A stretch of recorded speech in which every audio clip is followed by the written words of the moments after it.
C'est ça aussi la Formule 1, cette belle histoire entre Mercedes et Williams, où il y a eu des échanges de SMS pendant le Grand Prix, mais aussi entre Albon et Russell. Regardez cette photo, et oui, j'aime mon sport.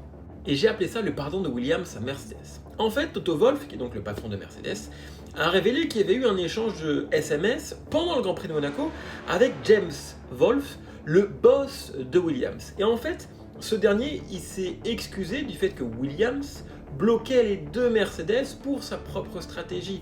Et ça, je trouve que c'est très beau et c'est très sympa. Les deux, ils sont copains, hein. Avant, ils travaillaient ensemble. James Wolff, avant d'arriver chez Williams, il avait la direction de la partie stratégique chez Mercedes et il travaillait avec Toto Wolff. Et d'avoir ce genre d'anecdote, je trouve que c'est génial. Mais ce n'est pas tout. Parce que la Formule 1, c'est ça aussi. Souviens-toi de son côté, George Russell, il n'en pouvait plus à la fin de la course, il l'a dit, hein, il ne devrait pas y avoir de course, c'est une course de qualification.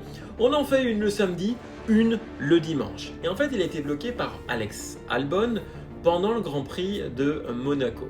Et en zone mixte, il l'a dit, donc en zone mixte, c'est là où on pose les questions, les journalistes posent des questions aux pilotes de Formule 1, il a dit, eh bien, je dîne avec lui ce soir, donc c'est lui qui payera l'addition, parce qu'il n'en pouvait plus.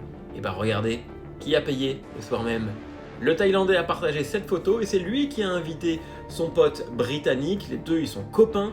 Et ça, pour le coup, c'est génial parce qu'on voit que oui, il y a une rivalité sur la piste, mais qu'après, on voit ces images-là. C'est le plus bel exemple et c'est pour ça que je suis un fan de Formule 1.